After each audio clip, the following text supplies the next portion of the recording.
Bien-aimés dans le Seigneur, bonjour chez vous. Rhapsodie des réalités du lundi 13 avril 2026. Notre thème d'aujourd'hui est la bénédiction ultime du Nouveau Testament. Alléluia. Et Pasteur Christ partage sur Galates 3, versets 13 à 14. Christ nous a rachetés de la malédiction de la loi afin que la bénédiction d'Abraham se répandît sur les gentils par Jésus-Christ et que nous reçussions par la foi l'Esprit qui avait été promis. Gloire à Dieu. La dernière partie de ce que nous venons de lire nous aide à comprendre que la bénédiction ultime d'Abraham n'était pas les diamants, l'or, les terres ou le bétail, mais c'était l'Esprit. Par Jésus-Christ, la promesse de l'Esprit nous est maintenant parvenue, à nous qui croyons. Il vit en nous, il agit à travers nous, marche en nous et nous dote de capacités quotidiennement.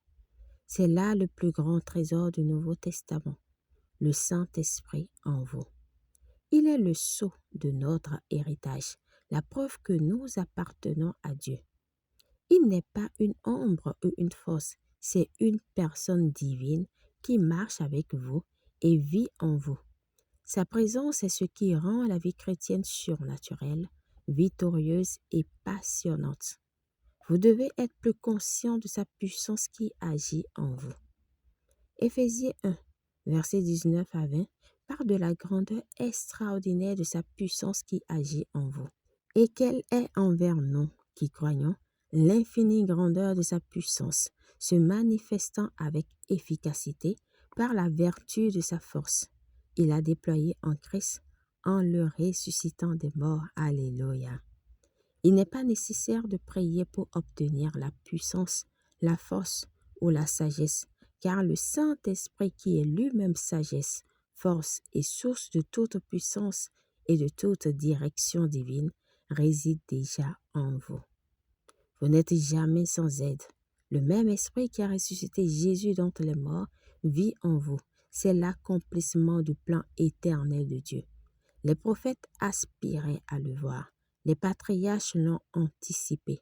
Mais vous le vivez. Le mystère caché de tout temps et dans tous les âges m'est révélé maintenant à ses saints, qui est Christ en vous, l'espérance de la gloire. Colossiens 1, verset 26 à 27, gloire à Dieu. Le christianisme sans le Saint-Esprit est une religion, mais avec lui, c'est une aventure divine. Il donne vie à la parole, il remplit votre prière de puissance et vous transforme de gloire en gloire. Reconnaissez-le, soumettez-vous à lui et communiez toujours avec lui. Il est la bénédiction ultime du Nouveau Testament. Alléluia. Priez. Père juste, merci pour la bénédiction du Saint-Esprit qui vit en moi. Me fortifie, me conduit et me guide pour marcher dans la sagesse, la puissance et la domination surnaturelle. Et par sa puissante force qui agit en moi, je suis efficace dans le gain d'âme. Ma foi prévaut toujours. Ton amour, ta grâce et tes bénédictions se manifestent et se révèlent à travers moi. Au nom de Jésus, Amen. Pour une étude approfondie, nous lisons Éphésiens 1, verset 13 à 14, Romains 8, verset 11, Jean 14, verset 16 à 17. Nous aimerions vous donner l'opportunité de recevoir le Seigneur Jésus-Christ dans votre cœur, dans votre vie, si vous n'êtes pas encore né de nouveau. Et naître de nouveau, c'est de croire dans son cœur et de confesser de sa bouche que Jésus-Christ est notre Seigneur et Sauveur. Alléluia. Donc nous vous invitons à faire cette prière de tout votre cœur et de manière à vous entendre si vous croyez déjà en Jésus-Christ. Dites, ô Seigneur Dieu, je crois de tout mon cœur en Jésus-Christ, Fils du Dieu vivant.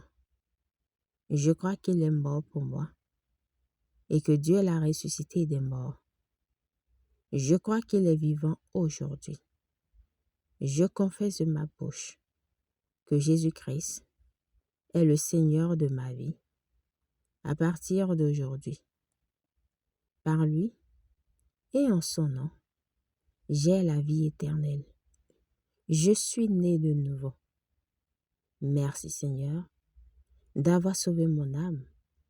Je suis désormais un enfant de Dieu. Alléluia. Félicitations, vous êtes désormais un enfant de Dieu. Gloire à Dieu.